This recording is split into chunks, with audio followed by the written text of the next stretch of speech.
Hermanos y amigos, estoy cao. Pero no se trata de dónde venimos, no es un cao físico, es el nombre o el título que le he puesto al mensaje de hoy, estoy cao. Como le comentaba a Pablo y a otros hermanos, estos días y aún ahora el Señor me ha fortalecido para que no haya problemas físicos que pudieran estorbar el trabajo. Pero estoy cao es como hoy he llamado a este mensaje. Y la abreviatura de KO proviene de un término inglés que significa knockout, es decir, un golpe y fuera, que en español pues traducimos como knockout, igual, se transcribe, y que las siglas internacionales del KO se entienden prácticamente en todas las lenguas. Es un término que se utiliza en el boxeo para indicar que el boxeador ha dejado fuera de combate a su oponente, de una manera que lo ha dejado o inconsciente o incapaz de continuar luchando. A este término se le añade también el KO técnico. En este caso, el juez, el árbitro del partido de la pelea, decide que el contrincante, uno de ellos, ya no puede seguir. O bien le han roto la nariz o está sangrando abundantemente. El caso es que él decide que no siga. No es que se haya quedado inconsciente, pero está que el juez decide ya no puede seguir. Eso es lo que se llama el KO técnico. El KO más rápido de la historia del boxeo fue en el año 2017. Un tal Felipe Williams terminó eliminando a su oponente en 10 segundos. ¿Os imagináis cómo en las películas toca la campana? Contáis hasta 10 y un tipo gigantesco cae al suelo hecho trizas, inconsciente. 10 segundos. Ese fue el KO más rápido, más de la historia del boxeo. Pero el KO también se utiliza en otras disciplinas de lucha. Por ejemplo, en la lucha libre, donde ahí ya no solo se utilizan los guantes, se utilizan los codos, las rodillas, las piernas. Pues en esta disciplina el KO más rápido lo hizo un tal Jorge Masvidal. Contás hasta 5. Pues eso fue lo que tardó en dejar fuera de combate a su oponente. En 5 segundos le plantó un rodillazo y lo dejó fuera de combate. Pero aparte de este término muy técnico para los deportes, el KO en general lo usamos todos. Es un término que se extiende no solo a los deportes, sino también a la vida, para describir una derrota abrumadora o un estado de agotamiento. Ahí sí podemos decir estoy KO. Por ejemplo, se puede decir que un equipo de fútbol pierde por KO, y es lo que espera más de uno esta noche que le pase a Inglaterra, ¿no? Que pierda por KO. O también alguien puede decir estoy KO cuando está tremendamente cansado o le está superando una situación. Y eso es el caso que vamos a leer hoy en el Salmo 119, los versículos del 25 al 32, en el que vamos a ver cómo el salmista estaba KO. O relata dos situaciones en las que él se sintió fuera de combate. ¿Te has sentido alguna vez fuera de combate? ¿KO? ¿Estás ahora KO en algún área de tu vida? Y mira que hay veces que estás en la lona, estás en el suelo, no puedes más y tu deseo es levantarte y seguir adelante. Pero ese fuerte deseo interior, por más fuerte que sea, no es suficiente para levantarte de la lona, para seguir adelante. Tu cuerpo se ha caído y no puedes levantarte. Estás contando o escuchando la cuenta atrás y se va a llegar a 10 y aquí no hay quien me levante. Yo no puedo levantarme. Simplemente no puedes. Pues como os decía, vamos a leer el Salmo 119, los versículos del 25 al 32, porque aquí el escritor va a plantear dos situaciones en su vida que lo habían derribado. Pero al mismo tiempo son dos situaciones en las que nos va a afirmar cómo el salmista consiguió superarlas. Vamos a ver hoy, en este salmo, en esta porción que nos toca hoy, cómo Dios es quien te levanta cuando estás espiritualmente cao. Dios es el que te levanta cuando estás espiritualmente cao. Leamos el Salmo 119, los versículos del 25 al 32. Abatida hasta el polvo está mi alma. Vivifícame según tu palabra. Te he manifestado mis caminos y me has respondido. Enséñame tus estatutos. Hazme entender el camino de tus mandamientos para que medite en tus maravillas. Se deshace mi alma de ansiedad. Susténtame según tu palabra. Aparta de mí el camino de la mentira y en tu misericordia concédeme tu ley. Escogí el camino de la verdad. He puesto tus juicios delante de mí. Me he apegado a tus testimonios. Oh Jehová, no me avergüences. Por el camino de tus mandamientos correré cuando ensanches mi corazón. Señor, queremos ponernos en tus manos para que sea cual sea nuestra necesidad espiritual, estemos completamente abatidos, completamente derrotados en algún área de nuestra vida. Señor, que tu palabra sea la que nos saque adelante, porque es tu promesa. Y en esa promesa confiamos en esta mañana, para que tu palabra haga todo aquello para lo cual tú la envías. En el nombre de Cristo. Amén. Como os decía, este pasaje nos va a ayudar a aprender cómo Dios usa dos condiciones desesperadas para edificarnos. Porque Dios es quien te levanta cuando estás espiritualmente cao. Y la primera condición, o la primera situación, la vamos a encontrar en los versículos del 25 al 27. Dios te levanta del caos de tu pecado. Sí, el pecado nos deja cao. Y Dios te levanta del caos del pecado. Versículos 25 al 27, leámoslos otra vez. Abatida hasta el polvo está mi alma, vivifícame según tu palabra. Te he manifestado mis caminos y me has respondido, enséñame tus estatutos, hazme entender el camino de tus mandamientos para que medite en tus maravillas. Abatida hasta el polvo está mi alma, dice la primera parte del versículo 25. Cuando pecamos, nuestra alma se abate. Y aquí literalmente quiere decir que el alma del salmista estaba pegada al polvo del suelo. Estaba por los suelos, se le pegaba el polvo. Ahí estaba su alma. Y cuando estamos así en esta situación, ¿qué pedimos a Dios? Pues a veces que nos saque simplemente de ese agujero. Pero, ¿cómo nos saca Dios de ese agujero? Del pecado. El salmista dice lo que pidió. Vivifícame. Dice la segunda parte del versículo 25. Vivifícame. Literalmente quiere decir avívame. Dame vida. Revíveme.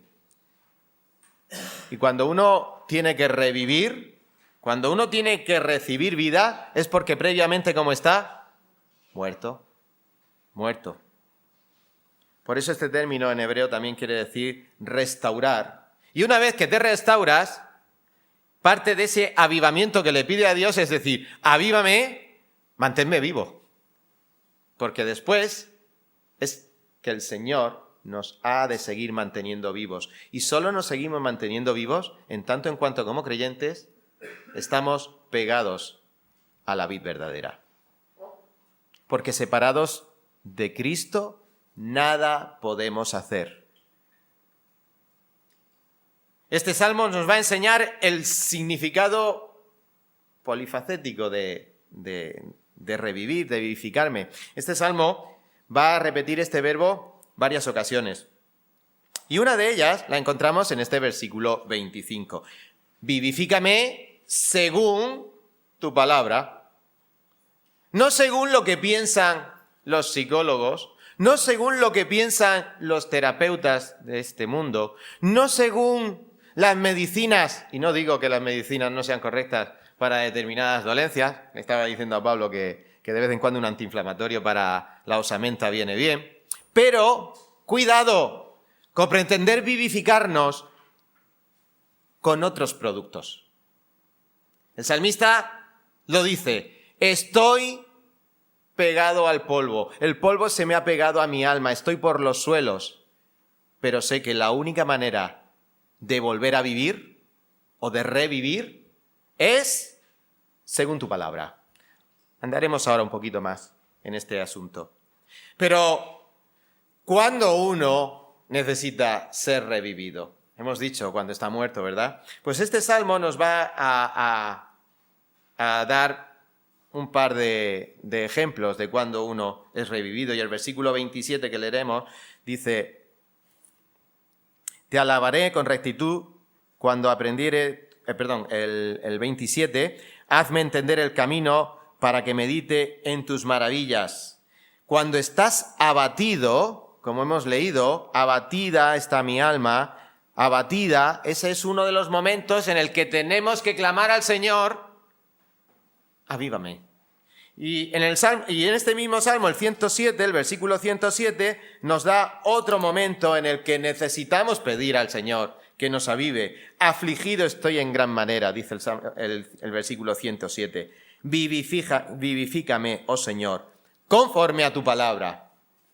Cuando estás abatido, cuando estás afligido, y creo que en cualquier momento de nuestra vida estos son sentimientos profundos que están aparcados tantas veces por tiempo en nuestro corazón, o de vez en cuando vienen esos momentos de abatimiento, de aflicción, ¿cuál es la solución del salmista? Pedirle al Señor que Él le vivifique. ¿Cuándo? Cuando estás abatido, cuando estás afligido.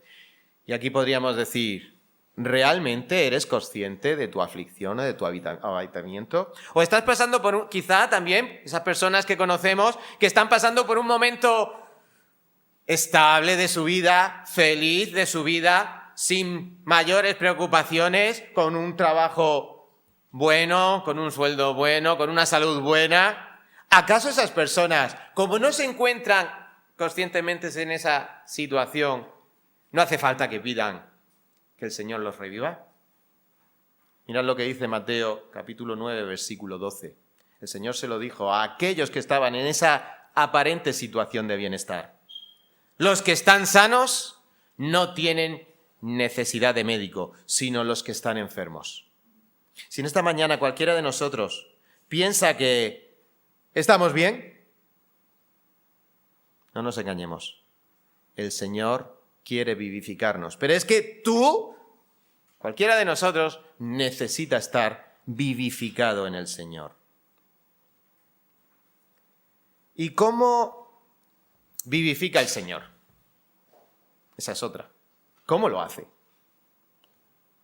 Pues nosotros como personas que vivimos conforme a una manera de comportarnos, en lo que este salmo va a decir, mis caminos. Y esos caminos, esa manera de comportarse, tiene que estar basada ¿en qué? En unos parámetros que Dios es el que ha establecido. Es lo que estábamos viendo estos días, respecto ahí en el campamento, respecto al diseño perfecto, hombre, mujer, cómo Dios ha establecido en su palabra cómo debe ser el camino de los jóvenes o de las personas que primero buscamos una pareja y después cómo debemos de comportarnos con esa pareja antes y durante nuestra vida en pareja. Por eso él dice, versículo 37 de este mismo salmo, avívame, aparta mis ojos que no vean vanidad, avívame en tu camino. Que esa manera de establecer cómo debemos de comportarnos, que nosotros seamos animados, avivados a llevar un comportamiento como es digno del Evangelio. Versículo 40. He aquí yo he anhelado tus mandamientos, vivifícame en tu justicia. Siempre tenemos que, hermanos, continuar siendo sacudidos y recordados constantemente que la justicia de Dios está recopilada, está establecida, está unida a la Biblia. No hay ningún otro código de leyes que aplique a nuestra vida espiritual que no sea la voluntad del Creador para con sus criaturas. Por eso, en mi manera de comportarme, que sea conforme a tu manera, en lo que tú has dicho que debo de comportarme. Pero esa vivificarse, ese revivir, ese despertar a esa vida espiritual, ¿cómo se hace? ¿O quién la hace? Versículo 88. Versículo 88. Vivifícame conforme a tu misericordia. Versículo 156. Muchas son tus misericordias, oh Señor. Vivifícame conforme a tus juicios. Y versículo 159, otra vez dice, mira, oh Jehová, que amo tus mandamientos, vivifícame conforme a tu misericordia. Si no fuera porque Dios es misericordioso, no tendríamos nada que hacer. Y el salmista lo sabe. Conforme a tu misericordia, Señor, tú no me das lo que yo merezco. Esa es la misericordia del Señor. Y es porque Él quiere, como le dijo al ciego, al leproso, Señor, si quieres, puedes limpiarme. Quiero, sé limpio. Esa es la misericordia del Señor. Esa es la misericordia que está dispuesta a ofrecer y no pagar por lo que nosotros merecemos. Por último, ese avivamiento, ¿cómo se produce? ¿Cómo se produce? Salmo 119, 93. Salmo 119, 93. Nunca jamás me olvidaré de tus mandamientos, porque con ellos me has vivificado. ¿Cómo es que Dios te puede vivificar? Me puede vivificar con tus mandamientos. Es lo que hemos leído. Vivifícame en tu palabra. 119, 154 vuelve a repetir este concepto. Defiende mi causa y redímeme. Vivifícame con tu palabra. No hay otra. No hay otra, hermanos. No hay otra, querido amigo. Cuando uno está pegado al polvo del suelo, está cao, tiene los dientes en la lona, no se puede levantar del pecado que nos asedia, pero del pecado del cual éramos esclavos, del pecado del que es esclavo toda persona que no se ha rendido a Cristo. La única manera, la dice el salmista, vivifícame en tu palabra. Pero una vez sabiendo que la vida viene de Dios, del Señor, hay otra cosa que tenemos que hacer, o que hizo el salmista en este caso, que era consciente para poder salir de esa lona en la que estaba caído. Y dice la segunda parte del versículo 26. Perdón, la primera. Te he manifestado mis caminos y me has respondido. Te he manifestado mis caminos. Manifestar en el original quiere decir te he contado lo que he hecho en mi vida. Lo he enumerado. En este contexto significa que el salmista confesó a Dios lo que había en su vida. Confesó el pecado. Salmo 32, versículo 5, nos enseña que esto es necesario para que podamos ser vivificados por Dios. Salmo 32, versículo 5.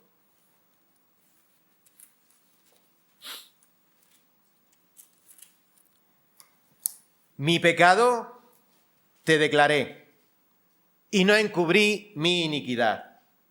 Dije, confesaré mis transgresiones a Jehová y tú perdonaste la maldad de mi pecado. Y también el Salmo 38, versículo 18, con esta misma idea, dice, por tanto, confesaré mi maldad y me contristaré por mi pecado. No puede ser de otra manera. La confesión es necesaria. No es el remordimiento de reconocer que has hecho algo mal. No es un remordimiento. Es confirmar que lo has hecho mal y lo estás confesando a Dios. Y lo estás confesando a Dios sabiendo que Él te he manifestado mis caminos y me ha respondido. Dios, cuando nos acercamos en arrepentimiento, Él está pendiente de ello. Él nos responde. Él nos responde. ¿Y de qué manera nos responde? También lo hemos leído en el Salmo 32, versículo 5. Mi pecado te declaré, confesaré mis transgresiones y tú perdonaste mi pecado. ¿Por qué Dios puede perdonar? Lo hemos visto esta mañana. Estos símbolos nos hablan de por qué Él perdona nuestros pecados. Él no es injusto. Pero es que tu injusticia la pagó Cristo. Por eso Él puede y quiere perdonar los pecados. Te he manifestado, he contado, he enumerado, he hecho inventario de lo que soy. Y no me lo guardo yo o se lo escondo a los demás para que no sepan quién soy yo realmente. Dios lo sabe. Y si no lo confiesas, estamos en las mismas. Dios lo sabe. Pero Dios, para perdonar, quiere tu confesión. Dice Santiago que nos confesemos nuestros pecados unos a otros y de ahí se ha tergiversado mucho el concepto de la confesión. No. Vayamos a lo que la Biblia nos enseña. Y es Dios el que quiere escuchar tus pecados, que los conoce. Pero eso es lo que tenemos que hacer, manifestarlo nosotros, ser conscientes de nuestros pecados. Cuando se lo decimos a Él, ya lo estamos escuchando nosotros y lo estamos poniendo también delante de nosotros. Es un paso imprescindible en nuestro tránsito a la salvación. Lo hemos leído también, 38:18, Salmo 38:18. Te confesaré mi maldad, me contristaré, seré consciente de esta maldad y me contristaré por mi pecado. Tengo que estar consciente de ello. ¿Y el resultado cuál es? Pues el resultado es el que Pablo resume magistralmente en la epístola a los Romanos, capítulo 10, versículo 9 y 10. Romanos 10, 9 y 10. Que si confesares con tu boca que Jesús es el Señor y creyeres en tu corazón que Dios le levantó de los muertos, serás salvo. Y promete el Señor. Porque con el corazón se cree para justicia, pero con la boca, con tu boca, amigo, hermano, con tu boca se confiesa para salvación. El Señor te vivifica cuando estás en el polvo. Esa vivificación, ese revivir, ese dar vida, pasa por nuestra confesión. Y el Señor me responde. Lo hemos visto, el Señor nos responde perdonándonos, acabamos de ver. Pero, ¿cómo responde el Señor? Además de con el perdón. Pues lo leemos en la tercera parte del versículo 6, del 26, perdón. Salmo 119, la tercera parte del versículo nos dice, enséñame tus estatutos. Enséñame. Dios te responde cuando prestamos atención a su palabra. No es que nos responda de otro medio, es a través de su palabra. Es como Él responde, enséñame. Y el versículo 27, la primera parte, dice, enséñame y hazme entender. Yo tuve un profesor de matemáticas hace tiempo que... Tiene que hacer tiempo porque ya de las matemáticas se me han olvidado. Pero en este caso, este profesor se dio cuenta que muchos de sus alumnos íbamos a clase, él enseñaba, pero éramos duros. Y ese mismo profesor decidió que a los que nos quedábamos así un poco gagás con sus clases, dice, a la 1 cuando salgáis, en lugar de iros a vuestra casa, si queréis, os haré entender las matemáticas. Y fue así como ese profesor, en un esfuerzo de su tiempo y es como en grupos más pequeños y sin el límite del tiempo de una clase, nos hacía entender. Si no llega a ser por ese profesor, yo no hubiera aprobado, porque él enseñaba a todo el mundo. Teníamos un compañero que le llamábamos el calculadoro. Imaginaos la capacidad de matemáticas que tenía, pero claro, si él iba a ritmo de calculador, se acababa la clase, este chico sacaba un 10 y los demás nos habíamos quedado. Entonces el profesor ponía su esfuerzo para que a cada uno en particular nos pudiera hacer entender esa parte de las matemáticas que no conseguíamos. Y es así como también el salmista está diciendo, enséñame y hazme entender. Necesitamos pasar tiempo con Dios, a solas, con su palabra, dispuestos a aprender, pero además esperando que el Señor nos enseñe, y Él nos enseña. Para eso tenemos el Espíritu Santo. Hazme entender. Y aquí, un paréntesis, una salvedad. No nos debemos engañar, no te engañes pensando que la vida que anhelamos la vamos a encontrar meramente leyendo o estudiando la Biblia de una manera mecánica. Yo leo media hora, 1 hora, yo voy al seminario y aprendo yo voy a todas las reuniones de predicación de la palabra y de enseñanza, y cuanto más clases me siento y asisto, pues va más a cambiar mi vida.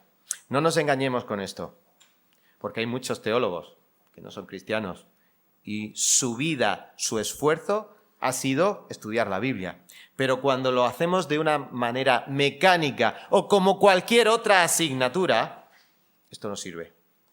Porque lo que hace diferencia no es el acto de leer la Biblia, de estudiar la Biblia, sino la actitud de tu corazón cuando la lees y cuando la estudias. Por eso el versículo de 2 de Corintios, capítulo 3, versículo 6. 2 de Corintios, capítulo 3, versículo 6 nos dice, el cual asimismo nos hizo ministros competentes de un nuevo pacto, no de la letra, sino del Espíritu, porque la letra mata y el Espíritu vivifica. ¿Qué estaba hablando aquí Pablo? Pues precisamente este problema que empezó con los judíos y que luego de alguna manera se había extendido a la iglesia, de que sí, ellos se hacían, y los corintios tenían muchos dones y muchas capacidades, pero tenían la Biblia como un libro, como un manual de sabiduría, pero no estaba aplicándola a su vida, que es lo mismo que le había pasado a los judíos. Tenían el orgullo de ser los cuidadores y los depositorios de la palabra de Dios, pero ¿de qué sirve tener una Biblia en la casa si no la abrimos, si no la meditamos, si no vamos con una actitud adecuada a la palabra de Dios? Por eso, en el nuevo pacto, la letra, no de la letra, sino del Espíritu, la letra mata, pero el Espíritu vivifica. El Señor nos ha dejado su Espíritu Santo para que podamos acercarnos a la Biblia, y es el Espíritu Santo por medio del cual nosotros podemos entender la Biblia. Es por eso que dice, hazme entender. No os he dejado solos. Tenéis al Consolador, tenéis el que os va a interpretar. El Espíritu da vida, recordó el Señor en Juan 6:63. Es el Espíritu el que da vida. Y el que no tiene el Espíritu no es de Él. Recuerda Pablo. El Espíritu da vida. ¿Mediante el instrumento de qué?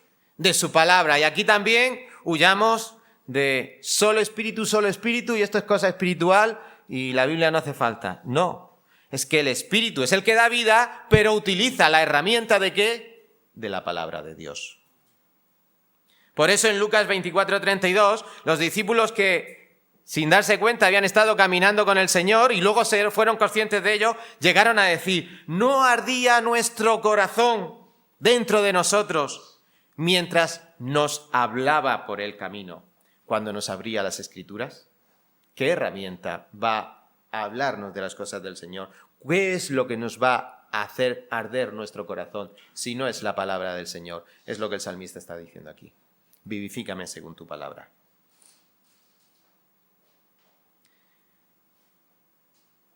Estar abatido es el primer problema en el que se encontraba el salmista. Estar abatido es el resultado de nuestra carne, de nuestra relación con un mundo que nos gusta demasiado. Eso nos hace estar abatidos de los ataques del diablo. Todo esto lleva a nuestra alma, ¿a dónde? Al polvo. Sabéis que a mí me gustan los clásicos, las canciones clásicas, los himnos. Y recuerdo un himno que se cantaba con bastante frecuencia en la iglesia y dice: avívanos, Señor, sintamos el poder del Santo Espíritu de Dios en todo nuestro ser. Avívanos, Señor, con nueva bendición, inflama el fuego de tu amor en cada corazón. Y creo que es el deseo de cualquier iglesia que mire en buena dirección, el que haya un avivamiento. Pero recuerdo también mi cara, y con ella la de otros, que decíamos: avívanos, Señor. Estabas pidiendo vida y estabas con cara muerto. Para que haya un avivamiento, tiene que haber palabra. No hay otras herramientas, no hay otra estrategia. Cualquier otra cosa que nos estimule a estar vivos, esos son secundarias, esos son regalos del Señor. Pero lo principal es la palabra de Dios. Avívame conforme tu palabra. Y esto nos va a hacer entender que la paga del pecado es la muerte. Romanos 6:23, la primera parte. Y que necesitas ser revivido. Necesitamos ser revividos. Es crucial. Estamos muertos cuando no creemos en Cristo. Y tantas veces los creyentes vivimos como muertos y cantamos: avívanos, Señor. Dios no te va a vivificar con una varita mágica. Eso lo tenemos que tener claro. Nos vivifica con su palabra. Insistamos en su palabra. Anhelemos su palabra. Busquemos su palabra. Por eso, vivifícame según tu palabra. Es la clave del avivamiento. E históricamente en la Iglesia así ha sido. Cuando se ha regresado a la palabra, ha habido avivamiento. Regresemos a la palabra, estemos a la palabra. Y fue así que el salmista pudo decir: vivifícame según tu palabra, y con la confesión y con la respuesta del Señor mediante su palabra, es como el salmista pudo levantarse de la lona del pecado espiritual, de su caos espiritual. Y así nos podremos levantar nosotros de la lona cuando estamos en conflicto con nuestros pecados. La única manera es que Dios lo hace, y lo hace a través de su palabra. Pero en segundo lugar, no solo Dios te levanta de tu caos del pecado, sino que Dios te levanta del caos de la ansiedad. Versículos 28 al 32. Se deshace mi alma de ansiedad, susténtame según tu palabra. Aparta de mí el pecado de la mentira y en tu misericordia concédeme tu ley. Escogí el camino de la verdad, he puesto tus juicios delante de mí, me he apegado a tus testimonios. Oh Jehová, no me avergüences. Se deshace mi alma de ansiedad. Otra traducción dice: de tristeza llora mi alma. Si antes teníamos un alma Si antes teníamos un alma abatida, un alma pegada al polvo, ahora lo que tenemos es un alma deshecha.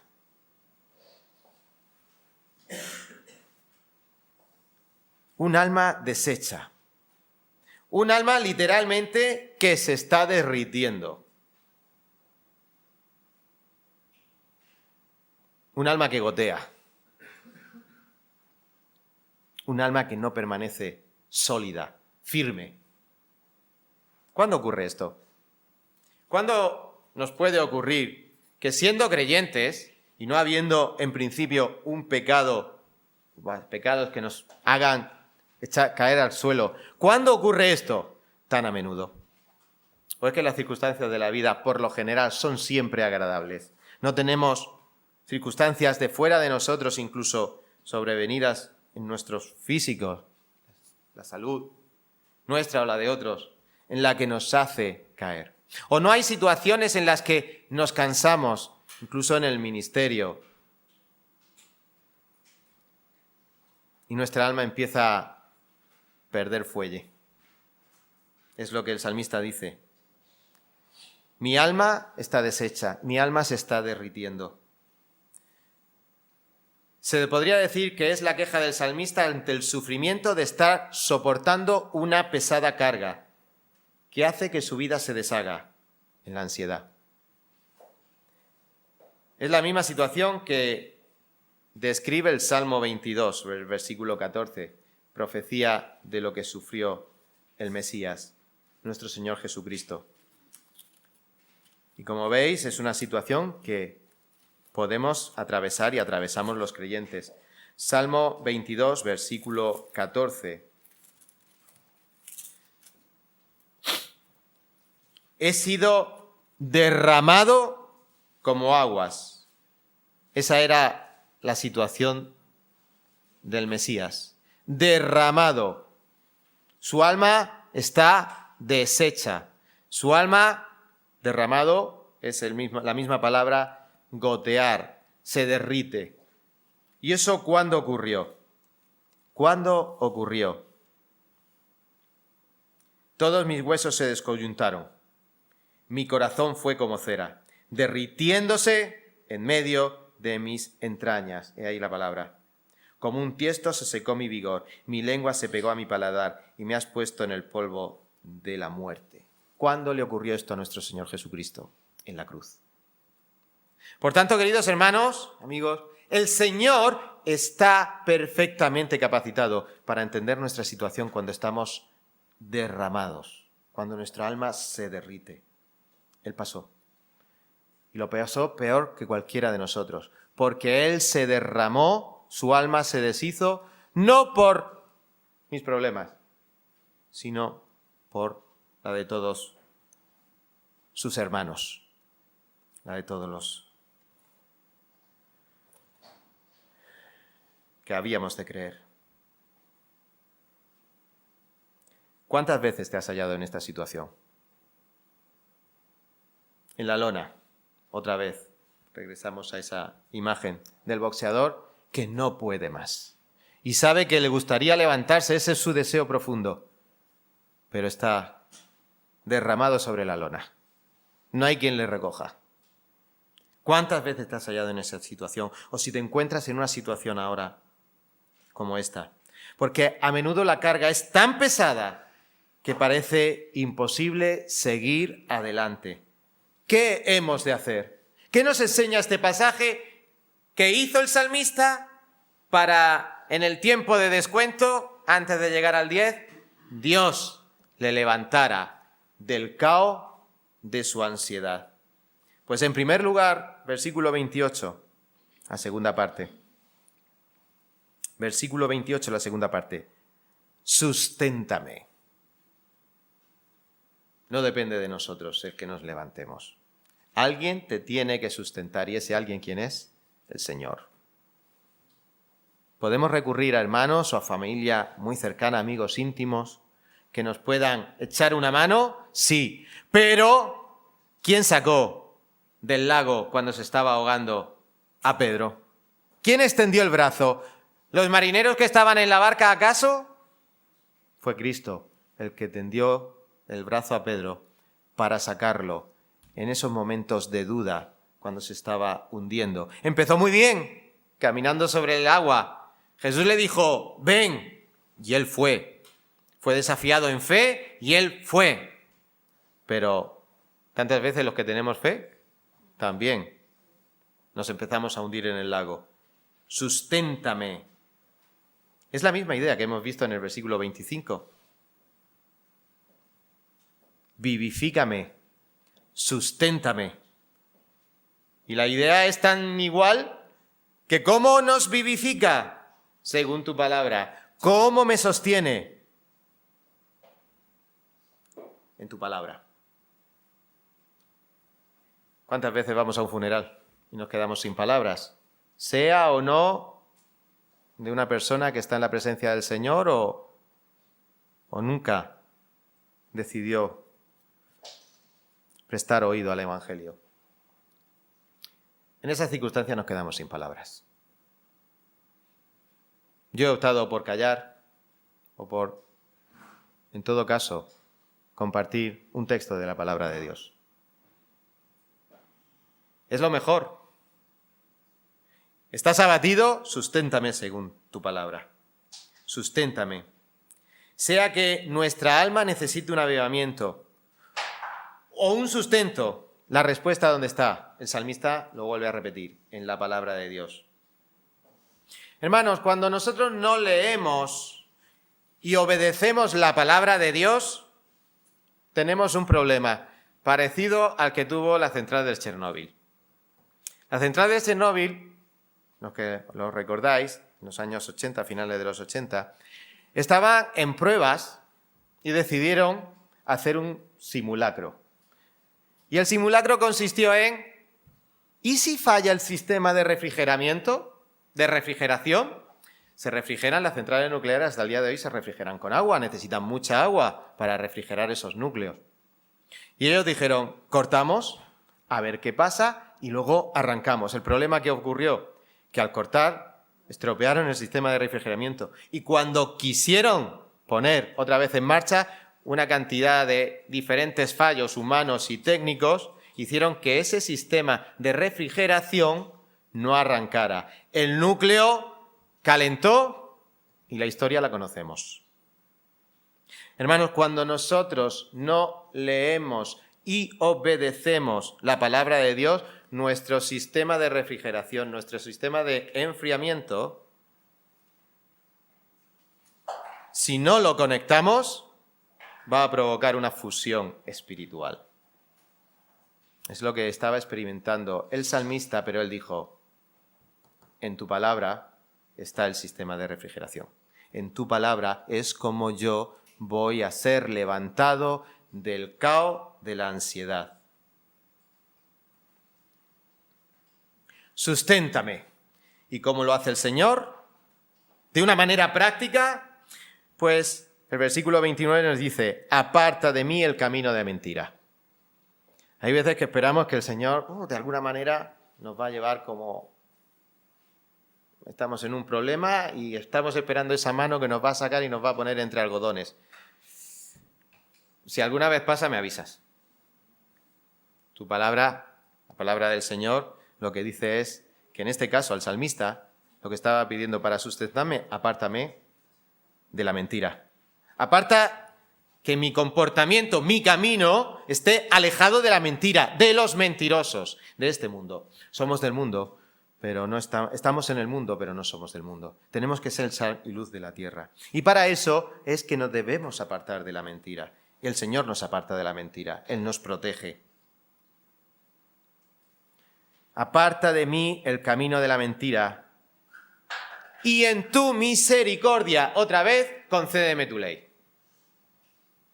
Quiero ser limpio, misericordia. En tu misericordia, Señor, concédenos tu ley. ¿Cuánto tiempo vamos a tener para poder disfrutar de tiempo, de oportunidades para seguir escuchando la palabra de Dios? No lo sabemos. En algún momento, como en otras regiones del mundo, la persecución puede estar ahí y aún ya a la sombra de la persecución está.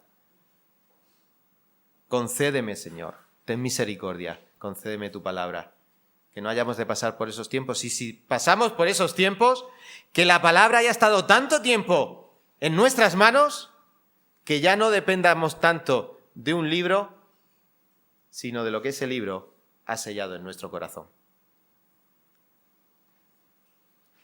Los tiempos de la persecución en la Unión Soviética se cuentan de mucha gente y también en China. En esos tiempos de persecución donde la Biblia estaba prohibida completamente, muchos hermanos tuvieron acceso a la palabra de Dios porque esa palabra la habían memorizado. Estaba en su corazón para fortalecerles.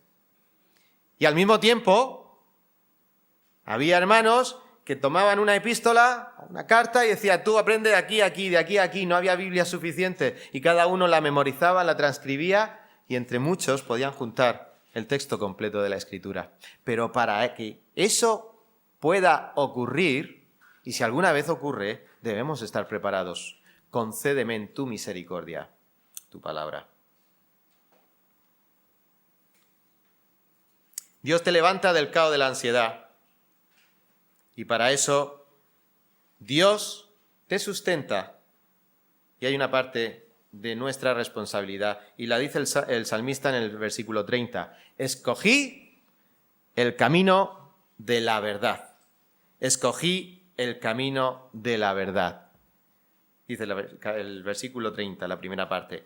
En este mundo posmoderno y relativista, tratan de vendernos que cada uno tiene su verdad y que al final todas las verdades son válidas como solución a nuestros problemas y esperanzas en la dimensión espiritual. Cualquier verdad vale con tal que tú estés convencido de ella. Esto se está afirmando y es el producto estrella a la venta en lo espiritual. Hay muchas verdades. El salmista dice que escogí el camino de la verdad. Y la verdad solo hay una. La verdad solo hay una. Es ahora cuando se ha cambiado el concepto, pero siempre ha habido una verdad.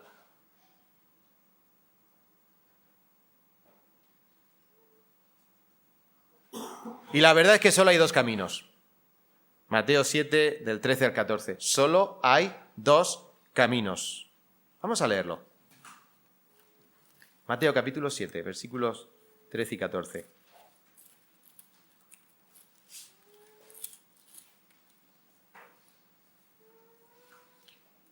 Estos días en la casa de mi padre apareció el cartel, no sé si aquellos que recordáis, una pintura antigua, bueno, era un cartel que se veía dos caminos, uno era la gloria, otro era una ciudad con mucho entretenimiento, pero que detrás de la ciudad estaba el infierno. Es una lámina clásica y representa esta lectura que tenemos aquí, versículos 13 y 14 del capítulo 7. Entrad por la puerta estrecha, porque ancha es la puerta y espacioso el camino que lleva a la perdición, y muchos son los que entran por ella. Pero estrecha es la puerta y angosto el camino que lleva a la vida, y pocos son los que la hallan. Así que, ¿cómo Dios te levanta del caos de la ansiedad? Cuando escoges bien. No, yo quiero salir de la ansiedad, pero es que esto me gusta. Mientras estés sin escoger el camino de la verdad, esa ansiedad no desaparece. Esa tristeza, ese abatimiento. Y podemos pasar una vida entera como creyentes, como bebés espirituales, y estando angustiados por circunstancias que una vez nos pueden venir, pero el Señor nos enfuerza, nos fortalece. Pero tantas veces somos nosotros los que estamos ansiados por preocupaciones que nos echamos nosotros mismos encima. ¿Qué camino escogemos? ¿Qué camino escoges tú? Solo hay dos, esa es la verdad. Y además, ¿cómo es que el salmista escoge? Primero, decide el camino de la verdad, y para eso, ¿cómo escojo? ¿Hoy con quién voy? ¿Con uno o con otro? No tiene mayor importancia ni relevancia. ¿Hoy qué quieres? ¿Qué hay de fruta? ¿Manzana o plátano? Me da igual, me gustan las dos. Pues soy un plátano, no hay mayor consecuencia. Mañana una manzana, no pasa nada. El salmista dice que sí hay. Es importante esto, porque el salmista dice que he puesto, versículo 30, he puesto la manera en que la que yo escojo es poniendo tus juicios delante de mí. Esto es más importante o es mucho más trascendente que elegir entre peras y manzanas. He puesto delante de mis ojos tus juicios. Y además me he apegado. Me he comprometido. He dado ese paso. Antes decía, estoy apegado al polvo. El polvo se me pega. No, estemos pegados ¿a dónde? He puesto tus juicios delante de mí, me he apegado a tus testimonios. Y cualquiera que nos diga que es que le estamos dando demasiada importancia a la palabra de Dios en esta iglesia, contéstale, ¿y dónde está la voluntad de Dios? Si esta iglesia proclamamos el Evangelio, hablamos de Dios y de la revelación de Dios y de la voluntad de Dios, es que es demasiado apegarnos a los testimonios de Dios, a su voluntad. ¿Qué nos vamos a pegar? ¿A ocio y tiempo libre? Para eso hay muchos clubes. Para eso nos hacemos durante una temporada socios de algún equipo de fútbol y ya la siguiente temporada cambiamos de objetivo. Pero el salmista dice, me he apegado. Es la manera en que uno escoge y escoge bien. Escoge el camino correcto. Pone delante de sus ojos en qué consiste ese camino y se apega a ello. Lo mismo que se pegaba al polvo, se pega a él. Cuando nos apegamos a la palabra de Dios, esta se apega a nosotros. Por eso es el que el Señor llega a decir, de la abundancia del corazón habla la boca. Si estamos despegados de la voluntad de Dios, pues de nuestro corazón ¿qué sale? Pues lo que hay, que es mucho y malo. Pero si nos apegamos a la palabra de Dios, ella se apega a nosotros y rebosa. Así es como el salmista pudo ser levantado de la lona del caos, de la ansiedad.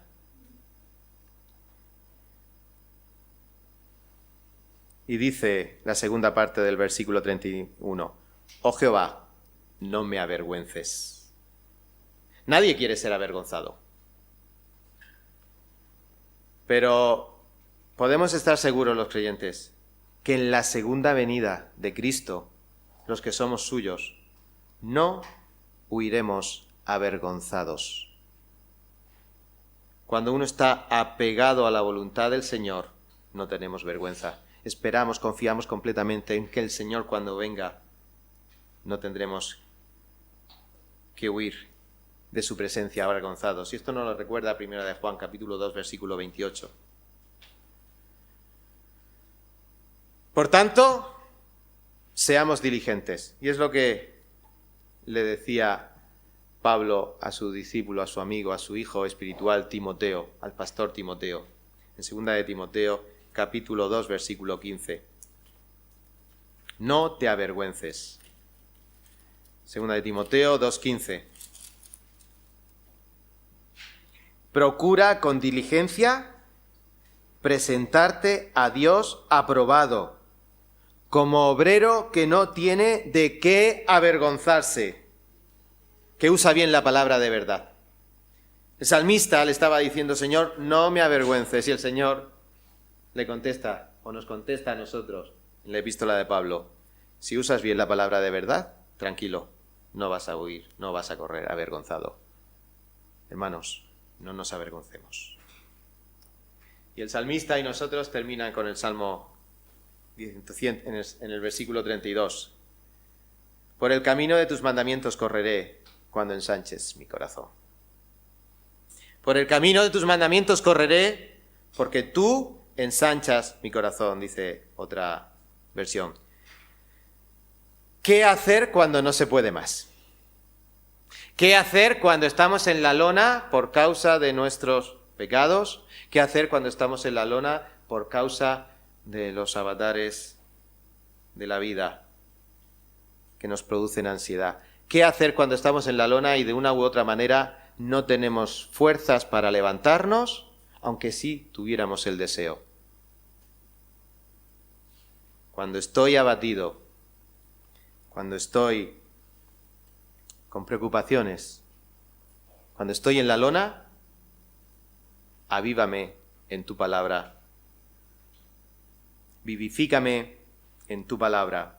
Susténtame en tu palabra. No hay otra.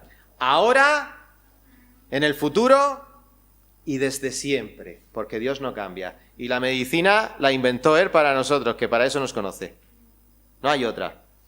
¿Qué hacer cuando no se pueda hacer más? ¿Qué hacer cuando uno tiene el corazón o no tiene el corazón para seguir adelante? Pulsaciones de corazón. Aquí hemos leído: ensancharás mi corazón. Correré a futuros, no ahora, correré a futuros porque tú ensanchas mi corazón. Y cuando he leído este versículo me recordó cuando a mí me toman las pulsaciones. Antes estaba mejor. Pero mirad, las pulsaciones de un adulto normal están entre 60 y 100. Ya os digo que yo me acerco más a 100. Pero están entre 60 y 100. Cuando un atleta está bien entrenado, sus pulsaciones pueden bajar a 40. Y entonces me acordé que hace años teníamos aquí a un gigantón que montaba en bicicleta, Miguel Indurain. ¿Sabéis cuántas pulsaciones tenía por minuto en reposo? 26. Si ese hombre llega a tener el pecho abierto, el corazón pega un tiro de sangre y nos moja a todos. Ese hombre, de tanto ejercicio y de tanto entrenamiento, había desarrollado un corazón tan grande y tan fuerte que necesitaba 1/3 de las pulsaciones que yo necesito para llegar al final del día. Esa es la idea que el Señor nos transmite en este salmo. Cuando tú estás en el suelo y eres vivificado por la palabra, y cuando estás derritido y tú eres enseñado por la palabra, Dios agranda tu corazón para que puedas correr más lejos hasta que el Señor venga.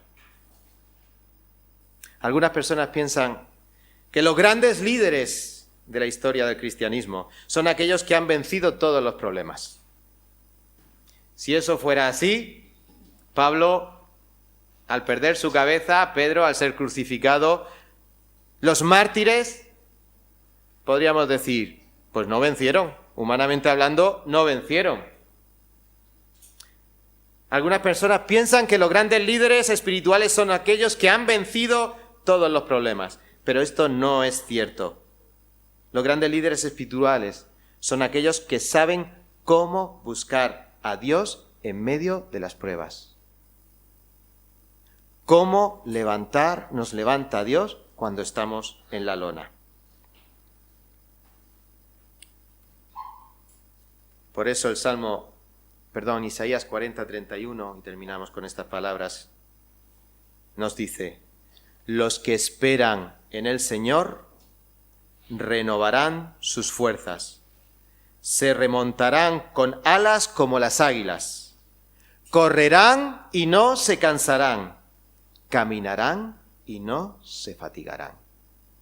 Oremos. Señor, gracias.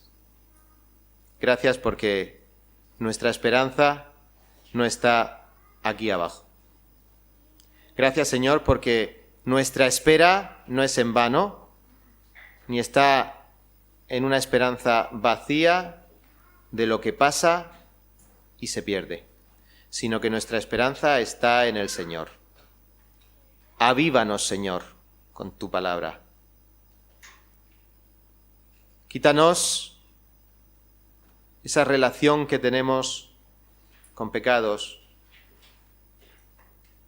que estorban nuestro camino. Señor, salva en esta mañana si hay alguien que todavía no ha rendido su vida de pecado a tus pies. Por medio de tu palabra, convénceles. Convéncenos, Señor, que es en tu palabra como podemos quitarnos esa relación perjudicial que nos hace estar en el suelo sin podernos levantar. Señor, y aún en las dificultades que la vida trae, enséñanos en tu palabra, susténtanos en tu palabra. Esa es la que nos va a mantener en los momentos más difíciles y en uno y otro caso nos va a hacer crecer en la semejanza y en el conocimiento de Cristo. Confiamos en ti, en tu verdad, y como el salmista, esperamos en ti, y como Isaías, esperamos en el Señor para que Él renueve nuestras fuerzas, para que tú renueves nuestras fuerzas y nos des fuerzas como al águila. Gracias, Señor, por tu palabra en esta mañana, en el nombre de Jesús. Amén.